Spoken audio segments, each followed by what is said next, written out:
What's going on, baby? Y'all know what it is, man. January 17th. The boy's back. Jay Thurst, S.N.A.P Judgment, man. Happy Sunday to everyone out there, man. Matter of fact, Happy New Year, man. Thank you for taking your time out to be anywhere in this world. But right now, you're tuned into the S.N.A.P Judgment show on Next 100 ATL's finest. Man, I want to share some things that I've been going through and some things I've been thinking for Thurst thoughts. To build a team, you got to make sure you have trust, to make sure that you be accountable for the people that's around you. So these are the 5 dysfunctions of a team. Number 1 is the absence of trust. If you don't have absence of trust, members of a great team trust one another. And it is fundamental, emotional, even comfortable of being virtual with each other. Number 2 is the fear of conflict. Don't be afraid to voice your opinions. Don't be afraid of what people may say or people will doubt about you. Members of a team who trust one another are not afraid to engage in passionate dialogue around issues and decisions that are key to an organization's success. Number 3 is the lack of commitment. Once you put your heart into something, make sure it's into it, no matter what people think, what people may say. It encourages you to inflict conflict that are able to achieve genuine buy-in around important decisions that's going to happen further in the company's growth. Is just a part of that. Evidence of accountability. Teams that commit to these decisions and standards of performance do not hesitate to hold one another accountable. You got to have that. When somebody else is down and you're down, don't be afraid to judge your opinion. Judging your opinion, make sure that that person has trust in you so they believe what they're doing is right. It's not downing them. It's give them that confidence of growth and make sure that what they're doing, that they believe in it too. Number 5, inattention to results. Listen, team members who trust one another engage in conflict. Of course, they commit to decisions and they hold one another accountable, are very likely to set aside their individual needs and agendas for most famous, actually the best best for their team. Basically what that is don't be afraid of conflict. Please don't be afraid of one another. We have to love each other. We have to count each other for abilities that we're doing in life. These are the only way you're going to have success in a team. When one's lacking in something else, build that strength up so they can be just as strong as you are. We all have to believe in each other. It's because we was born here separate, but when we want to go to the top, you got to make sure that your team is strong. You got to make sure your team can be accountable for when you're not there. When you're not there, the show must go on. The business must grow. The business still has to continue. Can you trust that person on the side of you that you don't have to be there at all times when you don't have to be there? This is building a strong team. You got to make sure that everybody's accountable and make sure that you give them the appreciation of just being around and being involved in something that they also believe in too. These are the way you're going to have this success in words. So make sure you define the 5 dysfunctions of a team. If you want your team to build, man, sit down and have meetings, sit down and have talks, sit down and discourage what you might need to do better. And don't be afraid to voice your opinion to the boss, the CEO, because trust me, some people are scared to do that. But sometimes that boss will respect that person who steps up and gives him that because he probably never heard that before in his life. That's the only way he's going to get better. Stop being standard and just sitting there. Go out there and grab your life back. Grab the things that you need to be successful for you. Because remember, this is your journey, no one else's. You already know what it is, man. This is Next 100 S.N.A.P Judgment, man. Be back in a minute. Love y'all. One love.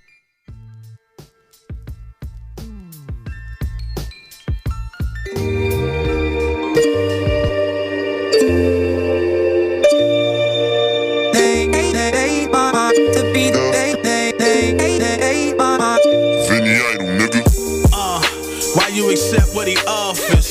I'm closing 6-figure deals in my office. Late night movies, fast food dinners. You in love with a loser, you can roll with a winner. I got stacks coming in, I can't stash. I'm talking brown paper bags, drug cash, 5-proof safes.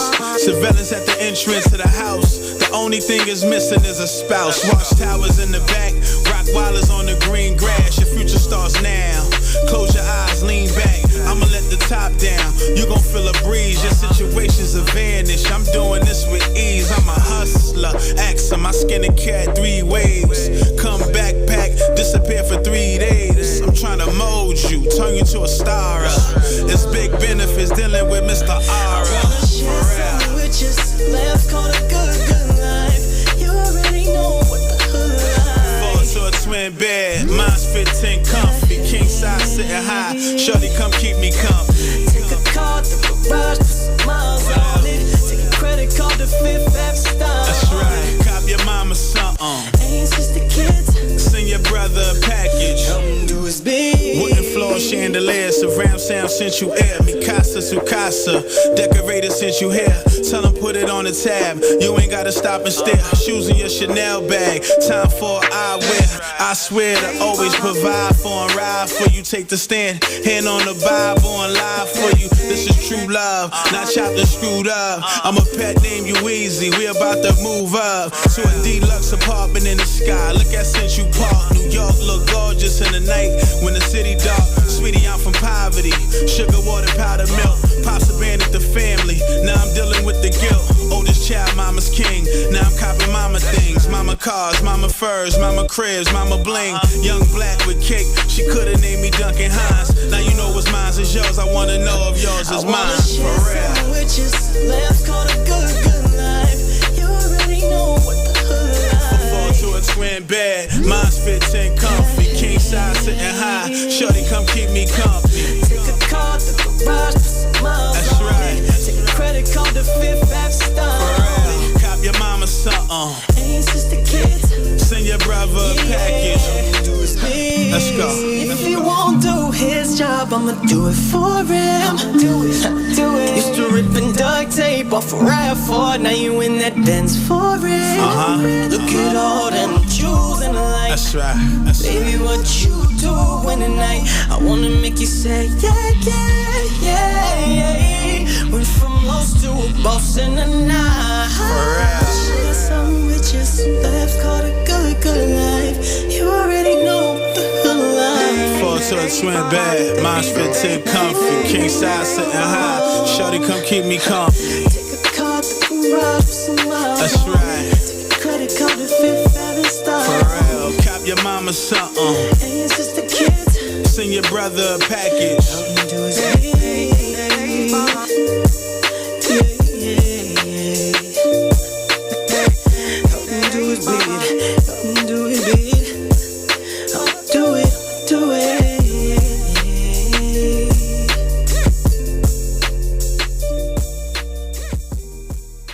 Next 100.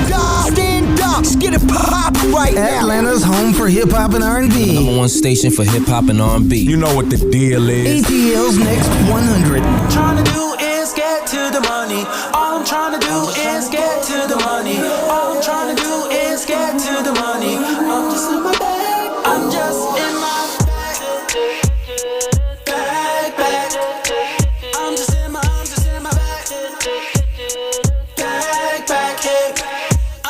I'm just in my bag. You gotta get with this. If you know you in your bag. Oh, I know what they say. They say that I've been acting hella funny. Oh, but at the end of the day, all I'm trying to do is get to the money. I'm just trying to get to the money. That's facts. I ain't pressed, ain't stressed about what I hate to do. Oh, I stay in my own lane. I'm doing me, could give a F about you. But if you're rockin' with me, baby, then don't stop. We going straight to the top. I love you, but if I don't call you back, please don't get mad. Cause I'm just in my bag. I'm just in my bag. I'm just in my bag. I'm just in my bag. I'm just in my bag. I'm just in my bag. I'm just in my bag. I'm just in my bag. I just wanna be successful. I'm on the grind, I'm on my grind, I'm making moves, yeah. Oh, success ain't given, it's earned, yeah. It's all predicated on what you do, yeah.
Yeah, you know what time it is, man. It's your boy Jay Thurst of the S.N.A.P Judgment Show. That was my man Tito Montana with Good Life, and my man Antonio Long with Bag.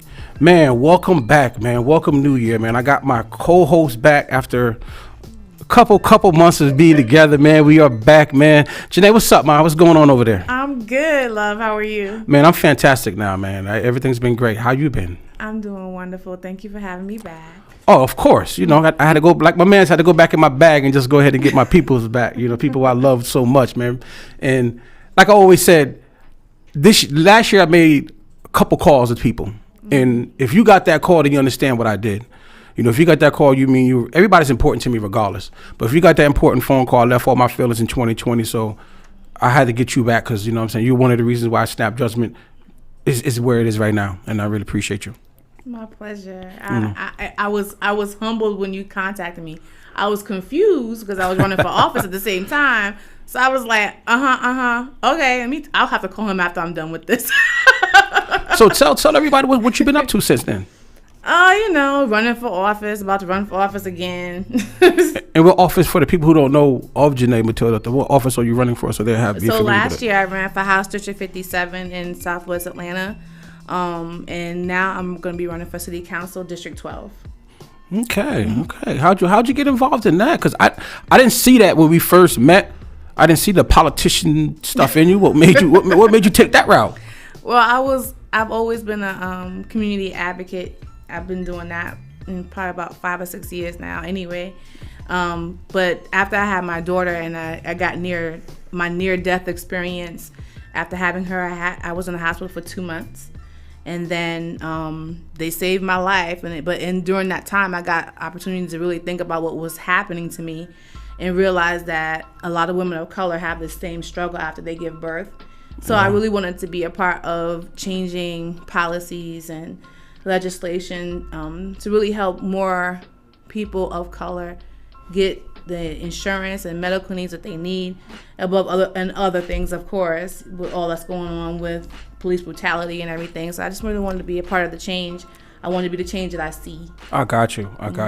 So how's that transformation been since you've been into it? Has it been difficult, as people say, as in politics? Does politics say what they really are? Oh, well, running for office, for anyone who ever decides to run for office, I mean, hats off, kudos to you, because it is definitely something that you do not take lightly, because it will change everything, everything. You end up eating and breathing what's happening politically. It is rough. It can be extremely rough. I was kind of lucky in a way that because I was a community advocate and the only black woman running for that particular seat, they took it easy on me because it was like, you wouldn't want to come for the black girl in this environment. Yeah, facts. But I'm almost positive that this next run that I'm going to do is going to be extreme. So you think with the things that went on this year with the presidential campaign and all that stuff, you think you have a better chance now? Because I know you're familiar with it, but I know January 5th, I think we had to sit back, watch, and laugh and accept. Now these people understand what we're fighting for. You know, when I watched that, did you watch it? I know you watched it. Everybody in the world watched it. The Capitol? Yes. Heck yeah, I watched it. Yes. I was like every other black person. Where's the mace? Where's the what we doing? Why it's not that bloodbath yet? What's happening? And I think that's what I got from it. Because matter of fact, I was in the barber shop and I seen it and I didn't know what's going on. So I'm like, what's going on? There's like, they're taking the Capitol. So the first thought came to my mind was, oh, where's the dogs? Where's everything? Why are they on the steps? Like, if that was us, we all knew that they would have been there the night before, barricaded, police and everything. But now the people there understand this is what we've been fighting for. Now you see that your Constitution let you down, but they always been letting us down. And now you see that they just took over. I mean, they're in there taking up stands. They're in there taking chairs. What you gonna do with that? And took Nancy Pelosi's laptop. Then somebody got killed in there. So during that, what was your thoughts? What was your thoughts of that? Well, I think for me, my thoughts were, I was glad that this was put on TV for the whole world to see the differences that are made between having a BLM march protest and what these people did. Correct. You know, and the reaction from police and authorities and how it was nil to none. But when you have people who are actually acting in a peaceful manner to protest, it's something totally different. You know, so I think it was good for everyone to see that this is what we're complaining about. Correct. You know, not saying that they should have taken out guns and just started blasting people. We didn't want that, but we want you to treat us the way you treat them. Treat everyone with an even playing field, and that's what I thought about it. And I thought the same thing. Like I always said, I want Jermaine and Janala, when they get pulled over and do something, I want them to get treated. I want to get them to get treated like Jason and Jessica. Right. You know what I mean? Right. Like the laws are not just built for us; it's really built for everyone. But now you see that.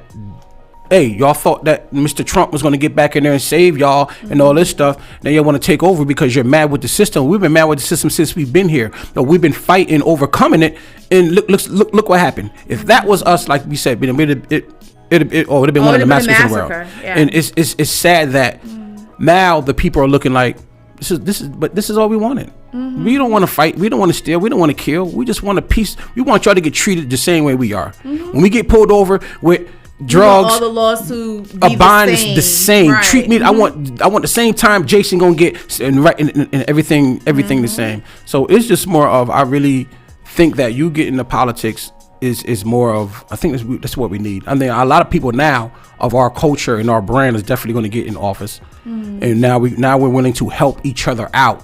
And, you know, we're not really, we want to change the law. We want to change the way people are thinking, especially about us, because when you get around us, you'll realize, wow, we're not, and it's the ones who are taught that black people are thieves, black people are criminals. But once you get to meet some of us, the greatest white people who have black people on their side, they got to know in that person, like, no, dad was wrong. They're not like that. Mom was wrong. They're not like that. Right. And they embrace us and love us. You see more people during our marches than we see us at that down at the Capitol. And it's sad it's like that. But these are the things that we have to conquer and go through. Yeah. But I'm glad. Did you vote? Okay, just making sure. Just making sure. I mean, just making sure. I mean, so of course I voted, and I was actually one of the people who was. I did the I registered people to vote. I did a registration vote drive. Like this is what I do. So of course I did. I mean, did you vote again in January? I voted again, and basically what I did this time, and I even asked the kids, instead of me just going on what I thought, I really asked the kids decisions and asked you. Then when they told me who they wanted me to vote for, I said, gave them a choice. Why? Don't do it because, and a lot of people I think voted because we wanted him out of there. Yeah. But which is good. But give the real reason why you're voting and why you're doing something. You know that you got to have a there's the consequences in everything that we do. But that's the concern I have. It's like even when I was doing the voter registration, our young people are like, don't want to register to vote. They don't want to do it, and it kind of blows my mind because when you hear where civil rights took place, the whole civil rights movement is like, this is your home. It's your home. This is where it was birthed out. Why wouldn't you want to take on that responsibility? And even with me getting into politics, I really just want to be able to encourage more young people to take this type of a route because everyone can't be a rapper. Everyone can't be a baller. It's just impossible. But if we have more young people or more people in general that took more responsibility for our communities and wanted to be advocates for our communities, then I think we would go much further. And we would get a lot of these old white men who are in place out of place so that we can make some real relevant change. And that's a good thing. We have a youngster here. We have a daughter, Miss Janala. You know, she's always with me doing it. So what have why you look away? So what has been your thought about the whole thing that's been going on? When you judge or when you vote, what are the things that you're voting for? The right reasons and the right person. I mean, I wouldn't want a bad person running our state like Donald Trump for one. I do want him out. He's out. What was wrong with Donald Trump that you know of? He's racist for one. He didn't treat people equally at all, and he just wanted things to go his way, which it shouldn't have been that way at all. Okay. So if would you ever do politics? Yes.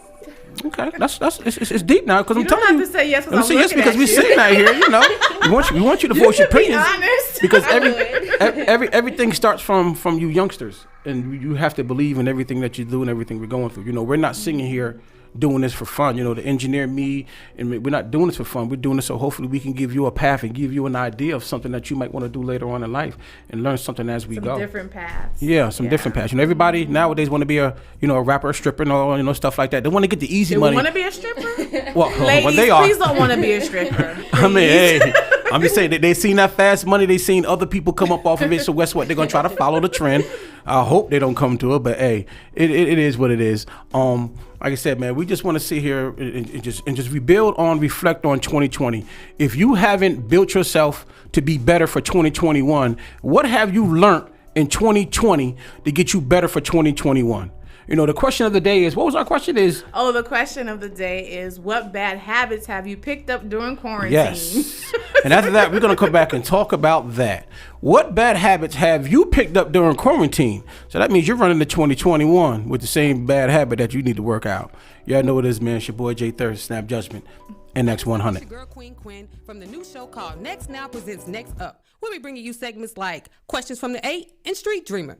Be sure to tune in Saturdays at 5 p.m. on Next 100 and Next 101, where we treat indies like majors. Powered by IBNX Radio Network. What's up, Atlanta?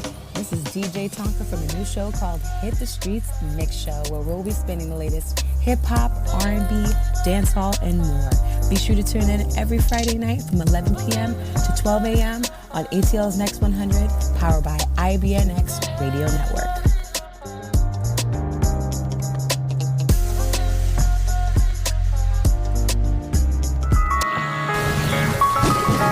Protest and growing national outcries continues over the death of George Floyd. Last night, people protesting in Minneapolis escalated as demonstrators were lashed by tear gas and rubber bullets. The main message here is that they want to see those officers involved. They want to see those officers arrested. Trade my 4x4 for a GC3, ain't no more feelers speed. I gave him chance again, I even told him please. I find it crazy the police will shoot you and know that you dead but still tell you to freeze. Look, I seen what I seen, I guess that mean hold him down if he say he can't breathe. It's too many mothers just grieving, they killing us for no reason. Been going on for too long to get even. Throw us in cages like dogs and hyenas. I went to court and they sent me to prison. My mama was crushed when they said I can't leave. First I was drunk, then I sobered up quick when I heard all that time that they gave to Talib. He got a life sentence plus. We just some products of our environment. How the f*** they gon' blame us? You can't fight fire with fire, I know, but at least we can turn up the flames on. Every color person ain't dumb, and all whites not racist.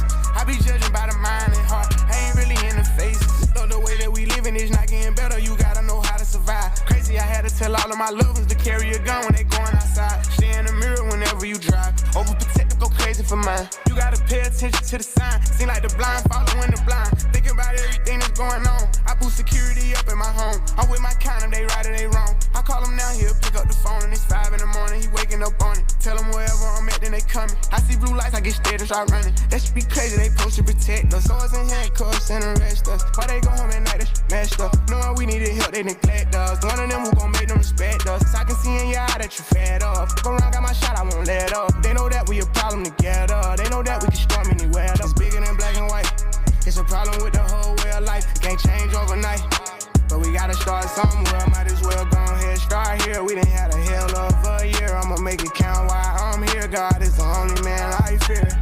Kid, I'm going on the front line. He gon' bust your up if you come at that gun line. You know when the storm go away, then the sunshine. Got put your head in the game when it's crunch time. I want all my sons to grow up to be monsters. I want all my daughters to show out in public. Seem like we losing our country, but we gotta stand up for something. So this what it comes to. Every video I see on my conscience, I got power now. I gotta say something. Corrupt the police been the problem where I'm from, but I'd be lying if I said it was all of them. I ain't do this for the trend, I don't follow them. Altercations with the law had a lot of them. People speaking for the people, I'm proud of them. Stick together, we can get it up out of them. I can't lie like I don't rap about killing and dope, but I'm telling my youngest to vote. I did what I did cause I didn't have no choice and no hope. I was forced to just jump in and go. This bullshit is all that we know, but it's time for a change. Got time to be serious, no time for no games. Ain't taking no more, let us go for them chains. God bless they soul, every one of them names. It's bigger than black and white. It's a problem with the whole way of life. It can't change overnight. But we gotta start somewhere. Might as well go ahead, start here. We done had a hell of a year. I'ma make it count while I'm here. God is the only man I fear. They training officers to killers. Then shooting protesters with these rubber bullets. They regular people, I know that they feel us. These scars too deep, they heal us. What happened to COVID? Nobody remember, it ain't making sense. I'm just here to vent. It happened to one of your people, it's different. We get it, the system is wicked, just learn how to pick it. Knowledge is power, I swear I'm a witness. I know that I'm gifted, I won't go too deep, cause I'm scared they'll get me. Ain't scared to admit it, something I can't mention. It's people who can. Well, here's the chance, I won't take the stand, but I'll take a stand for what I believe. Must not be breathing the air that I breathe. You know that the way that I bleed, you can be. I never been a fan of police, but my neighborhood know I try to keep peace, so it's only right that I get in the streets. March for a reason, I just on GP. How people die for us to be free. What do you mean? This was a dream. Now we got the power that we need to have. They don't want us with it, and that's why they mad. Yeah. It's bigger than black and white. It's a problem with the whole way of life. It can't change overnight. But we gotta start somewhere. Might as well go ahead, start here. We done had a hell of a year. I'ma make it count while I'm here. God is the only man I fear. It's bigger than black and white. It's a problem with the whole way of life. It can't change overnight. But we gotta start somewhere. Might as well go ahead, start here. We done had a hell of a year. I'ma make it count while I'm here. God is the only man I fear. You already know it is, baby. It's the number one next 100 boy, Jay Thurst of the S.N.A.P Judgment Show.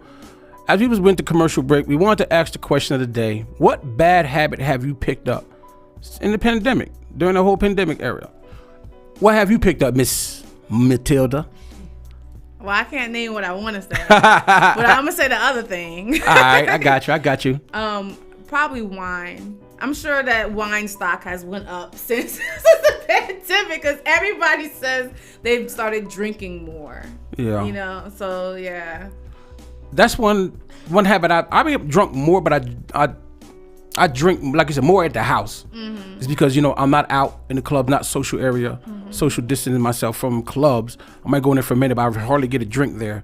But instead of me spending $20 for a drink, I can get $20 for a big bottle, and I'm drinking it more in one day. So it's like, my bad habit I picked up is I'm drinking more in the house. Then as I drink more, I get hungry. So then I'm snacking. So it's more of, you know, that's why I tend to work out and go somewhere, because I'm doing so much in the house and sitting still and eating. Yeah. That's one bad habit. What bad habit have you caught, Miss Janala? Laziness. I think you did that before the pandemic. That ain't nothing new there. That ain't nothing. The pandemic didn't do that to you. It just gave you excuse. No, I'm not lazy. Nah. What have you picked up? No. All right. Why do you feel like you've picked up laziness? I don't be wanting to do nothing now. You know, it's funny because I get what you're saying though. She was so, you know, active in sports. You know, we was always doing something. I guess after sitting down for a while not doing anything, it's just you're so content of not doing nothing. I think that's what this whole pandemic is. They wanted to get us lazy and don't want us to do nothing, because 9 times out of 10, but most of us, or not some of us, you know, doing anyway. You know, it's hard to get up out of the bed after sitting there for a month, a week after work. Yeah. Then you get them checks. It's like, I don't want to go to work now. You feel what I'm saying? Because you got used to not doing it anymore. That makes sense. Do you think that occurred? Oh, yeah, I think that a lot of people just kind of got complacent. I know a lot of people who suffered from anxiety, depression, and stuff. Like, I know for me, because I was running for office and I was already at an anxious place anyway. So the wine was just kind of like just calming me down. You know, it was just taking me to a calm place. I was like, yeah, I'll just take another glass of wine, please. For me, I think the pandemic, it saved me a little bit, because just before it hit, I ended up getting a job. You know, I had a lot of things lined up for S.N.A.P Judgment that just got canceled because everything was so shut down. So for me at that time, I was scared that, man, what's going to happen to my business? What's going to happen to everything? It did slow it down because, you know, I was just starting. But I ended up getting this job, and it just happened with the grace of God, because he said we was just about to cut and not hire anybody. So lucky that job gave me that chance. And I think during that time, it made me learn of really who I am and what I was doing, is because I ended up going as a team lead at this warehouse and started, you know, being around young people, different types of people. So it just made me sit back and observe, you know, the way that we're doing things just in life in general. So it just made me think. And, you know, a lot of things that happened in my family. I lost a couple members in my family. My little cousin, you know, rest in peace, Amara, Miss Dot. I lost some friends that I just knew out there, and it was just sad that I couldn't just get up and just go and just go see them. Right. Yeah. And I think that was the most sad thing about it, because sometimes we prepare ourselves to go somewhere and it's like, I can't. What are they doing? And you want to show your support it's not because you want people to think about you, but what do I do? We can't do that, and it's just sad that you couldn't be a part of that. Oh yeah. You feel what I'm saying? Oh yeah. I felt like, because I go home like 4 times a year, and this year I haven't been, well, 2020, I mean, I didn't get to go home at all, you know, and so even with my daughter, like, she doesn't really know my parents or her brother because she didn't get to go home with me this Exactly. year, you know. So when they came for Christmas, which I'm thankful for because I hadn't seen them in over a year, you know, but she was just like kind of confused. Yeah. Like, who are these people in my house, you know? You know, so yeah, I definitely feel what you're saying. My family gets together for a big barbecue every year, you know. We call it the Brouhaha up in New York, and my son graduated high school this year, and it's like we had to watch from a distance. Mm-hmm. You know, it was just a lot of things that was so different. Especially, I'm a sports guy. Me watching the NBA and football with really no audience or no crowd there. It was just so different. And watching them. Yeah, so it's, I got to find, you know. So matter of fact, what did you find out about yourself during the pandemic? That's a good question. You answer it first. I have to think about that because I think I learned a lot of things. I've learned about me. I was so much into I'm a feelings type of person, and sometimes I was doing things in the past based on my feelings, and me not being around certain people or a certain amount of time, it just made me cautious. That I learned that I understood who I am. You feel what I'm saying? Now I know how to approach and know how to talk instead of doing things based on what people's thoughts or expectations of others. I just sat back and it's just either you're with me or you're not. Right. And it's not in a bad way, a good way, but all these years is coming up. Is, you know, I'm about to be 45 soon, and it's, where am I going? You know, who's here with me? Everybody cannot go on this journey with me, and I try to bring certain people with me, but it's like I just be in my feelings when they don't, you know, correspond or do the right way. So just I've learned to leave my feelings. So I learned to understand who I am and learn how to dish it out. You know, I can't say everything I want to say or do everything I want to do because it's not built for everybody.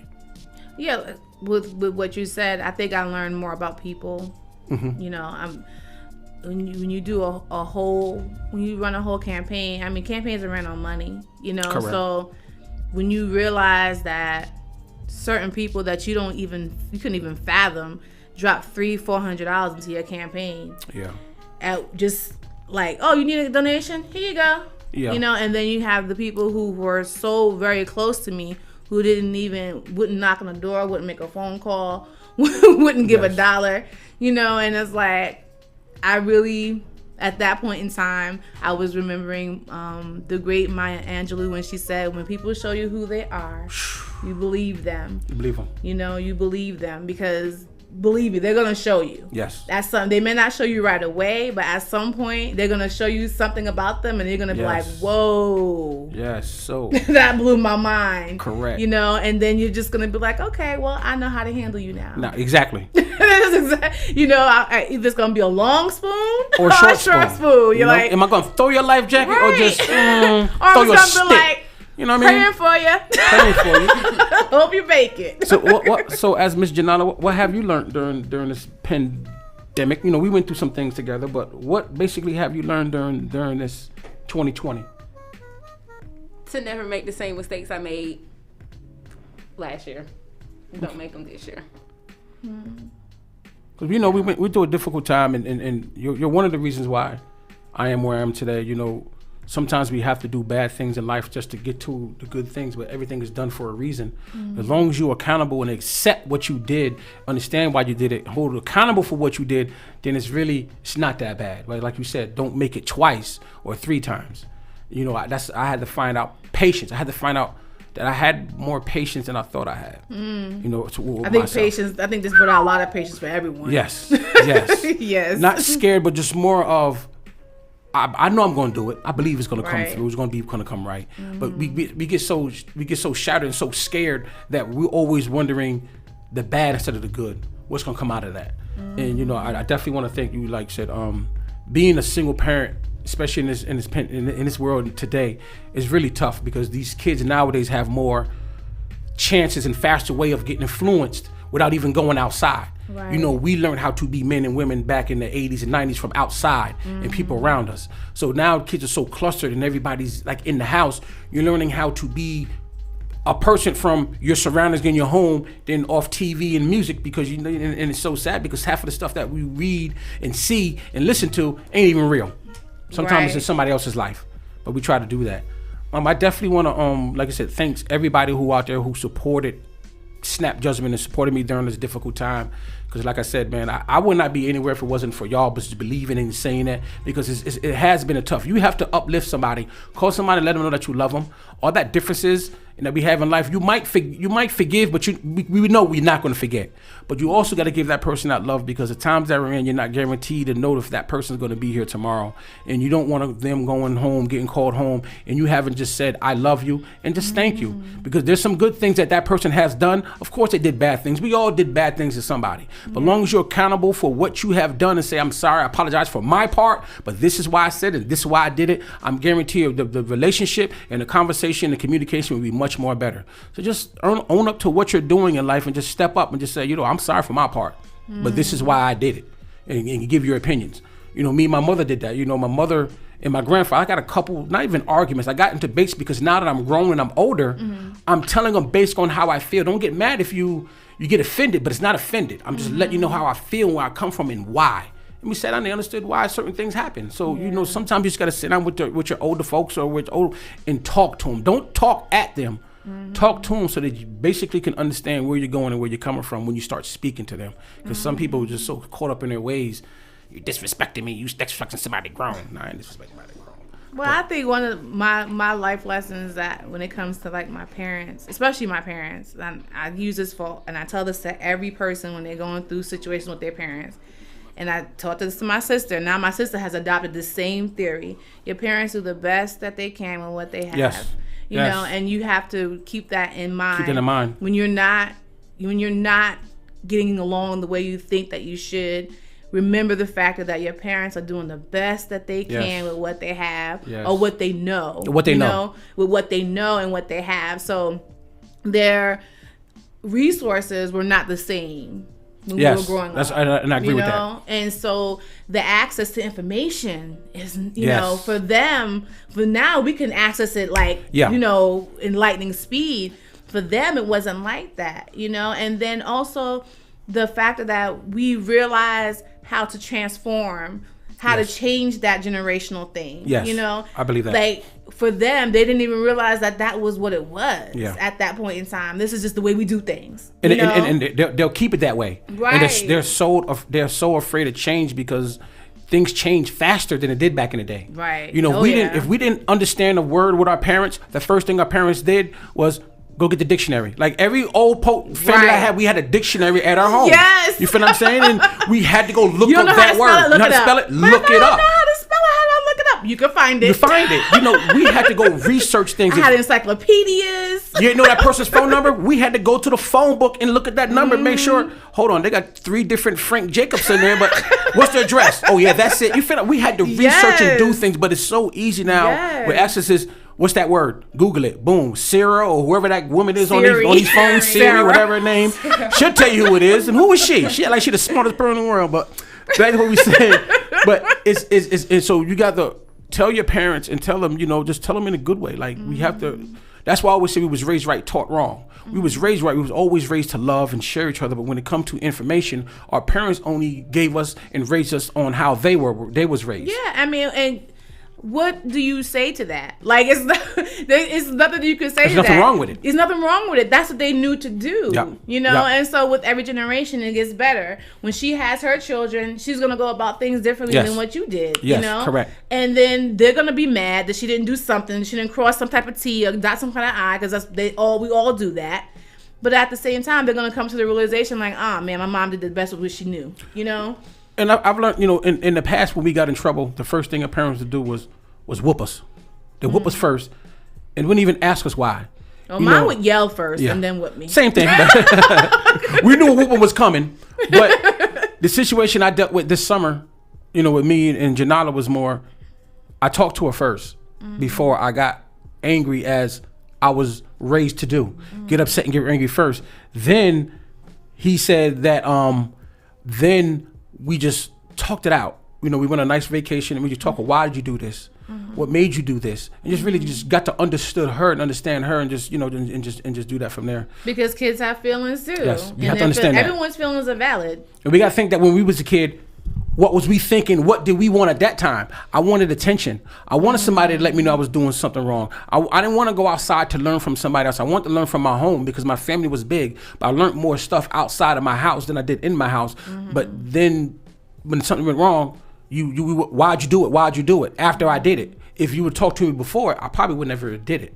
But I've learned first.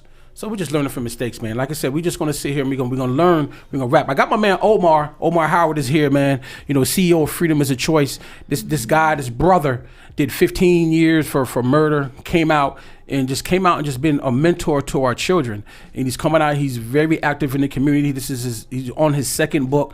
So he's really gonna sit out here, man, and just give us the tools that we already know for them guys locked up when they come out. Trust me, freedom is a choice. It's a choice that you have. Either you can go back or you can stay. You want to be mentally incarcerated for the rest of your life? That's not the life to live when you want to be out here and you're free out here in this world. You're really free. 2020, I thought I was in prison, but I was actually free, so they gave me time to sit back and realize what the things I need to do to the next step so I can make sure my journey is going to be complete and done right. So we're going to have my man Omar coming up after this break. We already know what it is, man. This is my boy Jay Thurst, Next 100. He's at the door. Listen to 24/7. ATL's Next 100. Next 100. Don't get it twisted. Yeah. Back with another one. Oh man, it's like I just can't stay out the booth. Every night I'm trying to book. Hey. Yeah.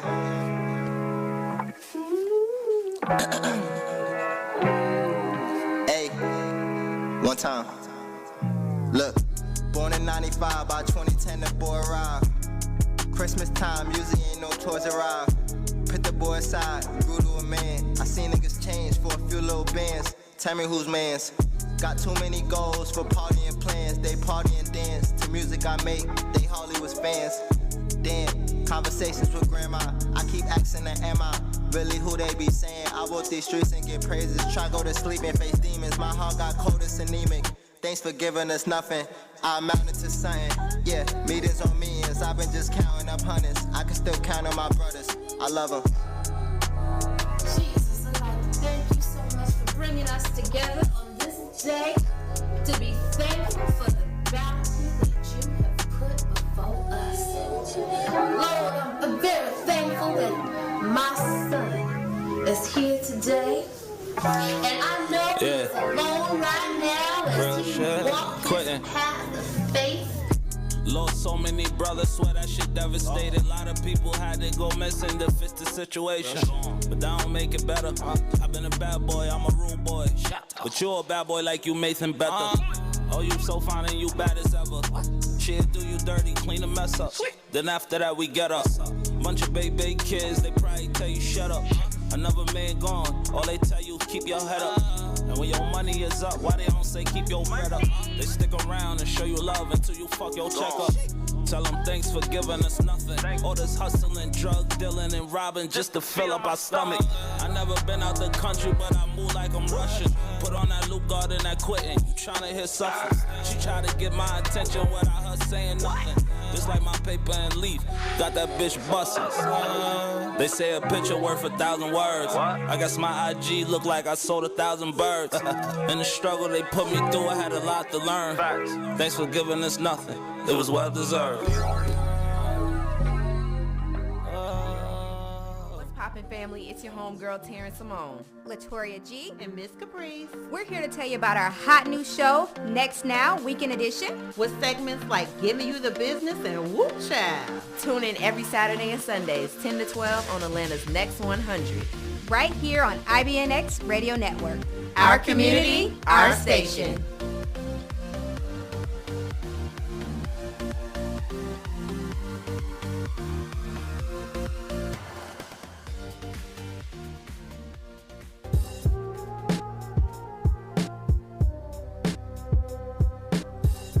You already know what it is, boy. It's your boy Jay Thurst of the S.N.A.P Judgment Show.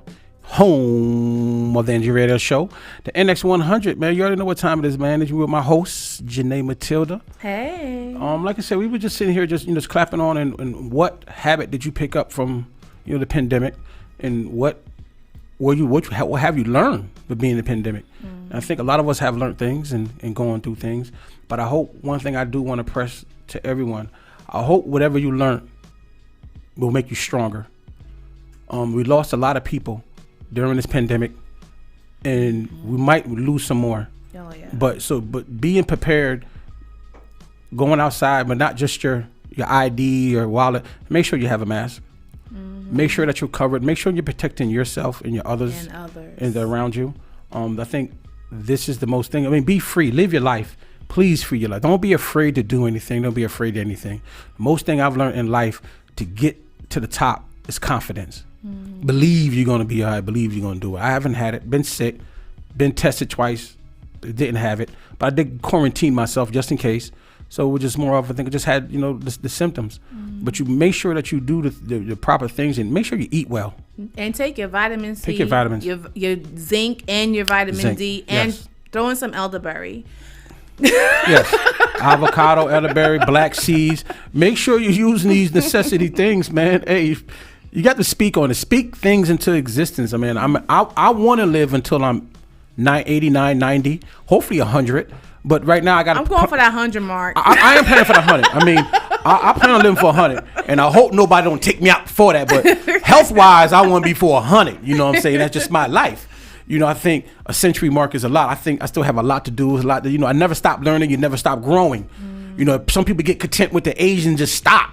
No, I can't keep stopping. I gotta keep moving, man. If I'm in a wheelchair, I think I'm gonna be the strongest wheelchair because I'm gonna keep moving, and I need you, because I'm gonna keep moving until arms of steel. If you lay me down, man, only way if you lay me down, I'm paralyzed. The only way I'm not gonna move, man, for real.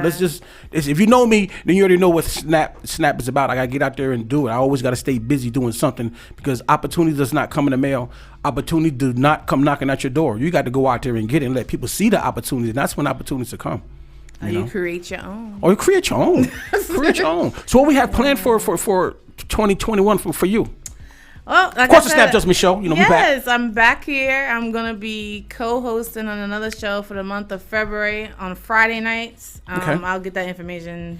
I got you. And I'm running for city council, and I'm momming a little 2-year-old, and she's pretty funny. Of course. I'm pretty sure she is. Oh man, she said to me this week, we get in the car and I'm warming up the car because I'm like, I can't make 2 trips because of my whole foot situation. And we're sitting there and she's like, I'm ready, mommy. I said, I know, honey. I said, but the car got to warm up.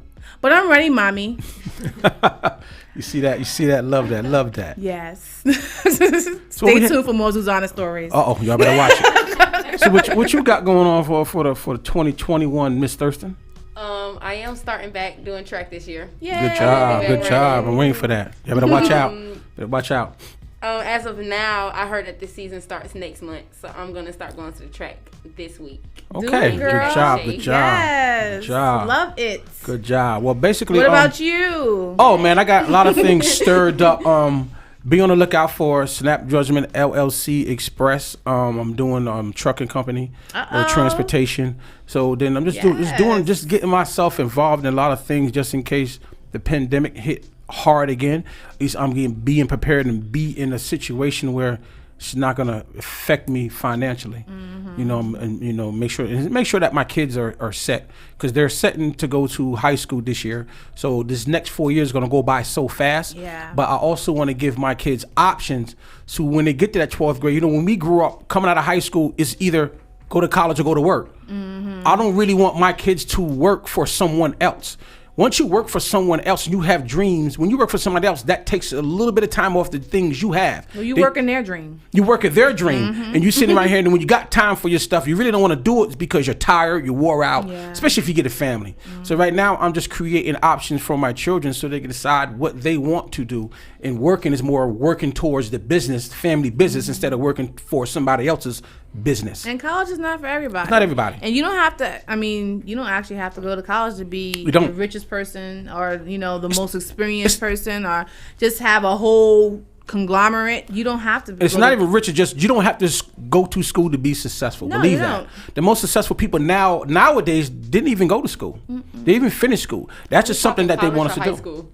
Well, you definitely go to high school. I have 2 degrees, but I do try to. I have a 22-year-old son. I'm in college. I have a 22-year-old son who I constantly tell him, I'm like, if school's not for you, it's okay. Yeah. You know, because it's not for everybody. But basic school doesn't mean you won't get opportunities. You want opportunities. Yeah. The basic school is for you. That's get you to learn how to talk. You try to prepare. To me, school prepares you for the world. It don't teach you about everything. It just prepares you for it. So it keeps you. If you pass that at 12, all right, then you go on. Now college. Maybe we should say furthering your education. You gotta say that. We'll say further, that. you won't have to go to be successful to further your education. Right. Ain't nothing wrong with that. Because you can learn. You can learn it from us and learn it from people around us. That's just being around good people who's going to teach you and do that. Like I said, man, the next guest I have coming on, man, he's definitely a mentor to me. And during this 2020, he definitely was there a couple times. I needed him mentally, and sometimes we need people like that in our life. He's definitely one of the biggest supporters of the S.N.A.P Judgment show on each level I have been on. He has come with no question, no hesitation. And I look at him as a big brother and just a mentor. Is because mentors need mentoring too. You know, everyone needs that voice and that person that they can believe and they can count on. Like I said, he did time like I did time. So he's just like me. He's to be just, the same route with different backgrounds. But at the end of the day, we're all trying to do the same thing. We're all trying to win. He's the CEO of Freedom is a Choice. And that's a great quote, because freedom is a choice. You can go out here and might do the things you don't want to do, but at the end of the day, there's going to be consequences after that. And I don't know if everybody's built for that, because that life it might look good, but trust me, that life is not woo-wee. I don't care what they say, I don't care what they do. Everybody's different. Everybody treats things and does things different. But this next brother coming on, man, like I said, he's going to sit here and just tell you the steps on once you get home. I know since it's a new society, I know I have brothers probably in there listening on Facebook, Instagram, because now they got phones and stuff like that. Man, just keep your head up, man. Like I said, man, make a plan to get out, get up, and do something when you get out, bro. Because trust me, there's opportunities out here, there's money out here, there's things out here that's going to get you to where you want to be, but you just got to take the steps, you got to take the level. So when we come back, man, like I said, we're going to sit here and come with my man, Omar Howard. Freedom is a choice. You know what it is, man. Next 100, J Thurst. Oh, you know I can sing. Shorty a little body. Shorty my little boo thing. And Shorty got the fatty. Shorty be catching mood swings. Every time I f*** without a rubber, I on the covers, and I kept it undercover, cause I don't kiss and tell. Every time I f***, she call me daddy. My little mama nasty. I see the f*** through the panties. She tastes like candy. She a queen like Nefertiti. My little mama sitting pretty. We be shopping through the city. I gave the keys to the Bentley. Get off your knees, you don't gotta cry to me. I'm your best friend, baby, you don't gotta lie. I get you everything that you want and you need, from Chanel to Celine. It's on you to decide.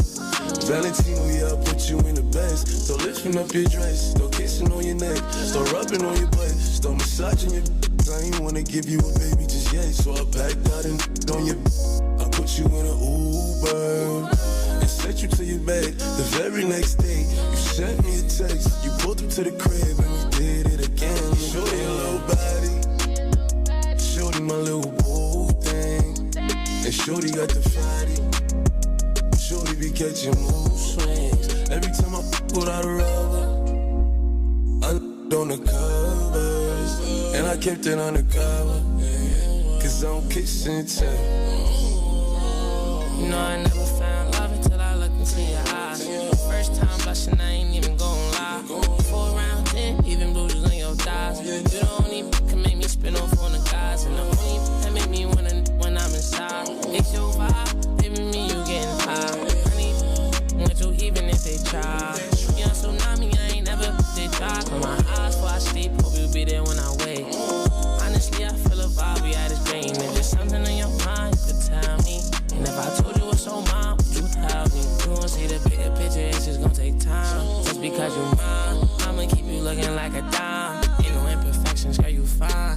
it's showtime. Hope you win against the slow guy.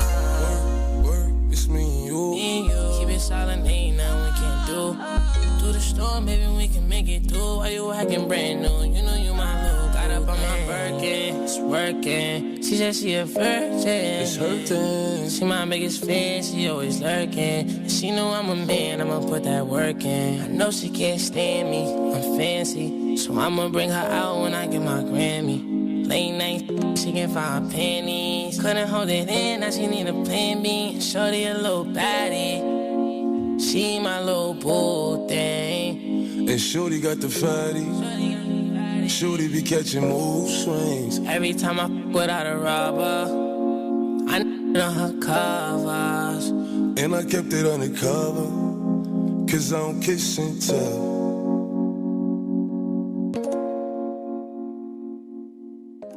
ATL's Next 100. Listen. Next 100. Touch that dial. What's up? This your girl Queen from the new show called Next Now Presents Next Up. We'll be bringing you segments like Questions from the 8 and Street Dreamer. Be sure to tune in Saturdays at 5 p.m. on Next 100 and Next 101, where we treat indies like majors. Powered by IBNX Radio Network. Hey.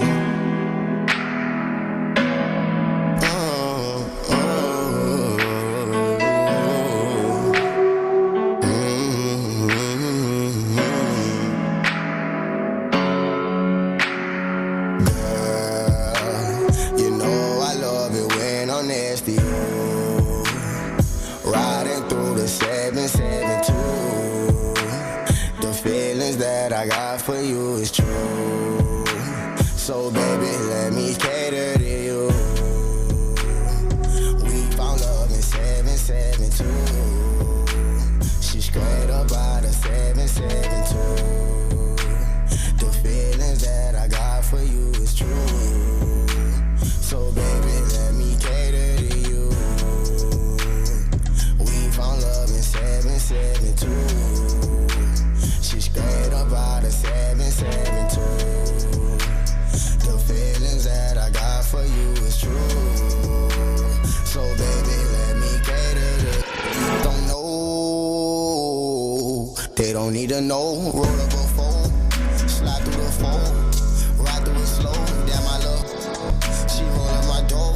We get hot and we float. Don't smoke on no pole. She asking for more. I'm giving her more. More of my love. Hop inside my car and take control of my love.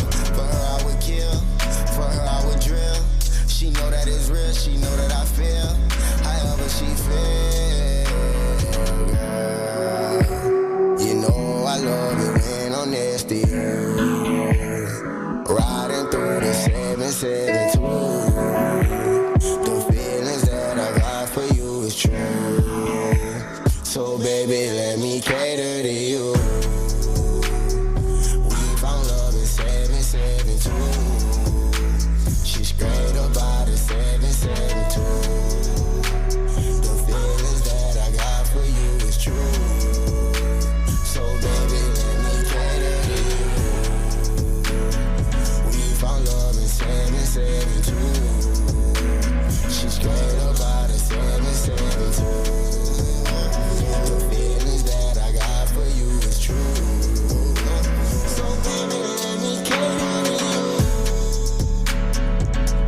Let me cater to you. So baby, let me cater to you. Let me cater to you. Cause baby, this is your day. Do anything for your love. Baby, you blow me away. I got your slippers, your dinner, your dessert, and so much more. Anything you want, I'm dedicated to you. Dedicated to you. So baby, let me cater to you. Let me cater to you. So baby, let me cater to you. We found love in 772. So baby, let me cater to you. Yes, you know what time it is, man. It's just Sunday from 7 to 9. It's your boy Jay Thurst in the S.N.A.P Judgment show with my co-host, Miss Matillda. It is I. Welcome back. Welcome back. Well, like I said, man, my next guest, man, is definitely a mentor to the community. Definitely a mentor to the young men and women that's out here, especially these young children. He's the CEO of Freedom is a Choice. That's his first book, and he got his new book he come here to talk about. Make sure y'all give a great round of applause to my man Omar Howard. What's going on, champ? Hey, man, I'm doing awesome. You look awesome, man. I'm loving that mask, man. I'm about to snatch that from you, man. You're just taking my shine on, champ. Hey, I see you. I'm gonna be like you when I grow up. Oh, man, you used to have the tags. Look, see, always shining, boy. Always promoting something, man. What's been going on, big bro? Hey, man, loving life. Exactly, man.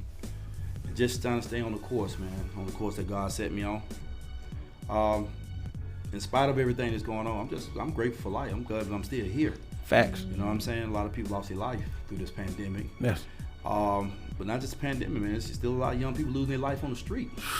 Atlanta have broken a record this year. Yes, they have. People don't even know. Already? And it's only the 17th day? No, I mean, my fault. 2020. Okay. It was a record broke of how many homicides was in Atlanta. So even in the midst of all this going on, man, there's still a lot of issues going on that we got to tackle. So it's just unfortunate, especially for African Americans, man. We're not only dealing with the pandemic, we're not only dealing with systemic racism, we're not just dealing with economic depression, we're dealing with our own community of violence. And so we have to be strong, we have to be tough, we have to keep pushing. And so that's why I say I'm grateful to just be here, be here. Where'd you think that most of this start from? Because you've been you for people to understand, like, you actually did time, and doing time and trying to come back home and trying to get back, like, you just didn't do no small time, you did big time, and coming home and trying to, a lot of things has changed while you was gone. What made you just get back into and get back and do what you're doing now instead of, man, I got to get back and get to that money, man, I get back. A lot of people do that when they come home. Well, I mean, my life started in prison. Things that I'm doing now is no different than when I did prison. If guys that know me and guys I did time with, they'll tell you right now, the way Omar is moving is the exact same way he moved when he was in prison. So after I got locked up is when I really realized that I'll never get the first day when the door slammed behind my back. I realized then prison wasn't for me. And I didn't know how long I was going to be in prison, but I was determined to get out of prison. I didn't know how much time to do because, I was charged with 13 major felons. I had murder, felony murder, 3 counts of armed robbery, 3 counts of false imprisonment, 3 counts of aggravated assault, burglary, and carrying a concealed weapon. So I didn't even think I was getting out of prison, but I had hopes of getting out of prison. So, and at the time when I got locked up, I just the most important decision I ever made, I got saved. God definitely gave me a different perspective of life. When I first got saved, I thought, I was looking for God. I was trying to trick God to get me out. I said, if I get saved, I think we all called him for things like that in life. Please help me, I won't do it no more. I was trying to, because I thought, what I read in the Bible, I said, okay, well, I get saved, God will drop these charges and save me. Hook me up. And push me on about this thing. God hooked me up on this one. I tighten up, but God knew I wouldn't tighten up. I'd have got out and did exactly the same thing that I got locked up for. I just felt like I would have been smarter and probably got killed or got even more time than what I done. Yeah. Now, I ended up going to prison. When I went to prison, at first I just started off just doing time, just trying to make my way through. And how old were you back then?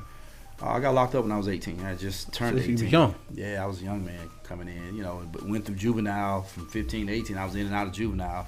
I dropped out of school, depressed, stressed out, didn't know which direction I was going in life. So, you go into prison, you still trying to figure out life, You are. So when I got down to Lee Arrendale State Prison, which is called Alto. That's what it's known for. Like I say, after a year or two, after just me trying to figure out life, trying to make it through there, because prison is tough, in spite of what people try to say, people can play people can play the hard. Mm-hmm. Yeah, I mean, I know. Some people make it through, some people, mentally make it through, some people don't make it through, some people get violated, some people get hurt, some people commit suicide. Some people don't come back home. Yeah, there's a lot of kids that don't come back home. So, you're trying to deal with all those issues. You got to imagine, man, I'm 165 pounds when I got down there, and I got involved in church and, just trying to really find things, just find my way through there. Because I was really hurt. I was really hurt the fact that, I had kids out there in the streets that needed a father. It's sad that when you get locked up, it's the only time you really start valuing what's important. God had to let you go through some things for you to really realize what's important in your life. And so, but what hit me hard was Georgia passed some laws, and what they did, they sent juveniles to adult facilities. Now, of course, they had to actually put them in a different place, right? But every time I seen those kids, I was like, and then some of them now are like real good friends of mine, you know what I'm saying? But when I seen it though, I was just like, man, they sending 16, 17-year-old kids down here? Oh, man. Because that's when they passed a law for you can charge a juvenile as an adult, right? Mm-hmm. And so they put them at, to me, why would you put them at the worst prison you can put them at? So I actually started working in the mentoring part of it in like 96 or 97. And I did pretty good there. The counselors kind of felt like, you're doing a good job. Why are you so effective with these young men? I was just like, just keep it real with them. And I showed that I really care. And I was them. Yeah, I was them. Lost. Right. I went in prison at 15, 16, but I was lost. And if I'd have got caught for some things, I would have been in prison at 15, 16. Correct. So, and then they started bringing the schools, high schools down there. Well, they was already doing it, but somehow I got picked to do it, and I to this day, I didn't really ask to do it, but when you look back, you see how God was putting things in your life, pushing the chess piece, and so that's how I actually started mentoring. I was doing public speaking. I didn't want to speak, man. I was just trying to make it through prison. At least that's what I thought. So I got really involved in a lot of things while I was in prison. Like I said, went from Alto, did 8.5 years there, got transferred to a medium security camp, and then got transferred to the Atlanta Transit Center on Ponce Leon. And I got out in 2007. A couple years after I got out, I was asked to come back inside the facility, the same place I paroled out of just 2 years before, which was unheard of. Wow. While I was still on parole, to take a position that I was very familiar with, which was the chaplaincy position, Now, mind you, I've never been to school for theology. I never did, but people know how to, I conducted myself. You know how to talk. You carry yourself well. And I believe, I believe what I believe. I believe, I was saved. I believed in the Bible. I believed in the scripture, and I lived that. You know what I'm saying? A man struggled just like every other man, but correct. People seen my heart, and so they asked me to come back in, which I didn't think much about it at first. I was like, oh man, I don't want to go back inside no prison. I just got out, man. I did 15 years. Yeah. I didn't even think they was going to prove it anyway. And then when I sat down in front of the superintendent, and a salute to Mr. Ayrton if he's looking at this, he's the one that really set fire to this whole mission, what I'm doing. And actually, while I was at the halfway house, he allowed me to go outside the facility to speak at schools and churches. So I was already traveling up and down the state of Georgia while I was incarcerated, speaking at schools and churches all over. Wow. Okay. So he was just like, that's the best decision I ever heard. And he was like, yeah, we want you in. And now, mind you, he still got to talk to his boss, and it was nobody had a real issue about it, except people that didn't like me, certain staff members. That comes with it. And then some of my peers that I used to like, some of the elder church members that was volunteers, I think they felt a little kind of way about it at first, but a lot of them gravitated to it and built even better relationship than what I already had with them. But I understand, I'm a young man. Yeah. I didn't have no training. To their point, I didn't have no training. But the superintendent at the time he said, who's better to come inside a facility than someone who's already been in here? Right. And he knows me. He knows what I expect. Mm-hmm. He didn't ask for no money. I didn't, even though I was going through. Now, here's the catch to the story. I was coming through a nonprofit, which is called Heartbound Ministry. Andrew Sheldon, she'd been supporting me while I was in prison and even when I got out. Even, she didn't want to hire me on. And at the time, I was just a volunteer coming in, but I was still getting paid through the ministry, Heartbound Ministry. So that started January 1st, 2010. Now, mind you, I'm still on parole. I still got 2 or 3 years on parole, and I'm fighting some legal issues that I shouldn't have been fighting. So I went through a lot when I first got out of prison. You know, sometimes just you think you're getting out of prison, you just think it's gonna be like wonderful, glorious. I think I was telling that when my daughter was. I think once I got out the last time, I had to get them, but once you get them, you find out after you do your time or you done paid all your restitution fee, you still living like you're going through jail. Or you know, survive. The time is not over. Now you're surviving just to make it. Now I did everything I was supposed to do. So it's funny that you still under the law. You feel what I'm saying? So you still like a criminal compared to no matter what you do, and that hurts. Well, here's the catch. You know, of course, we still deal with being a returning citizen, or what we call a returning citizen, or a convicted felon. So you deal with that. But what I think most men deal with, something that we don't face, is that we're traumatized. Yeah.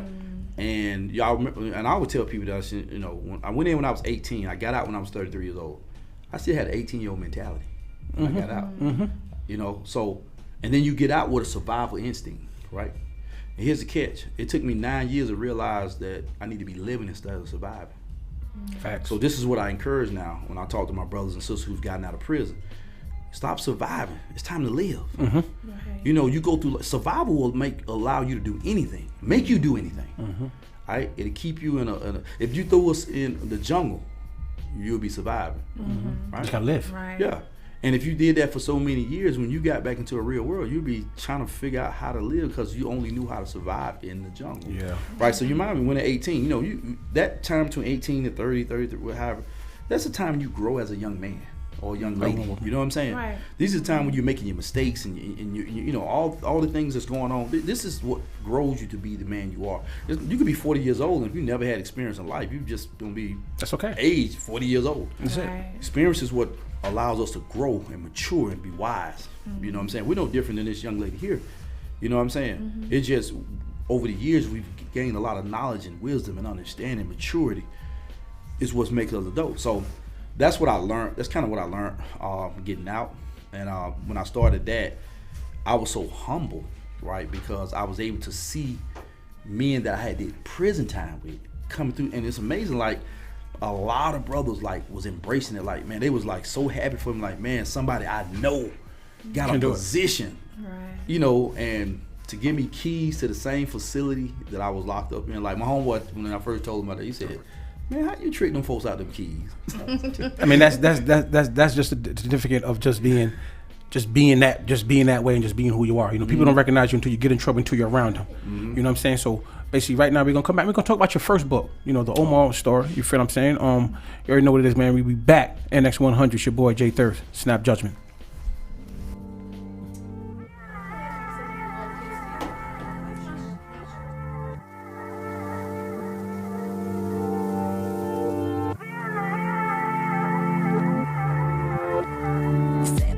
Acting different, yeah. Funny how I finally flipped the script on ya. When you the one who's double dipping, yeah. You so sloppy how I caught you slipping, You're off the lease. Run me my keys. No more popping up the idiot. I ain't even got the miles to trip on, yeah. No phone. Who is this? Brand new, like the whip. Rack it up, no assist. Hey, bitch, I ain't average. Wake up, need a zip.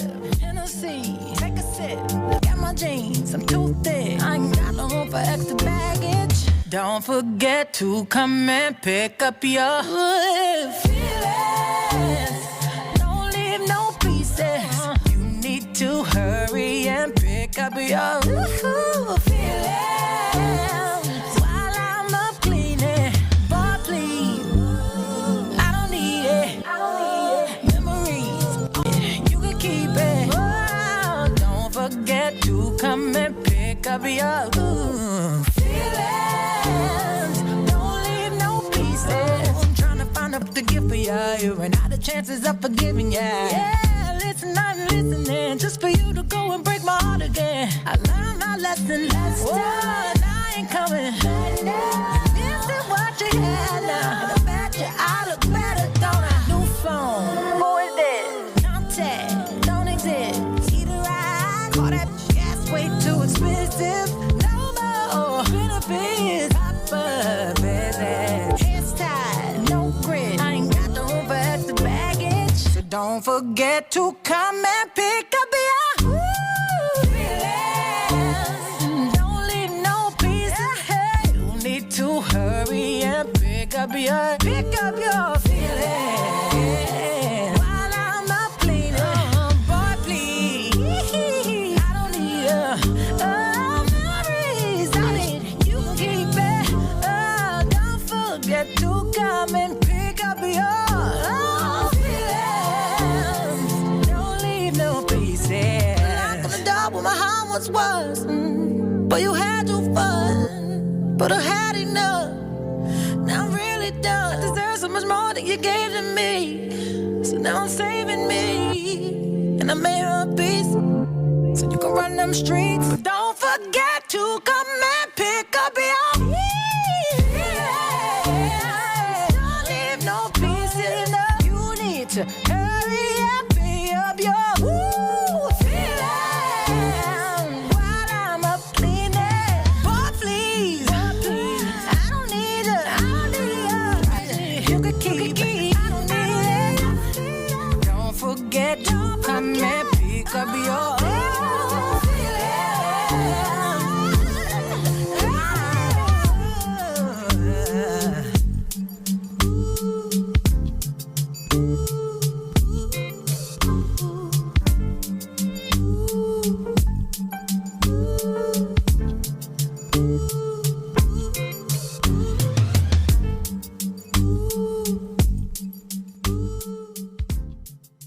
What's up, y'all? It's Miss Caprice.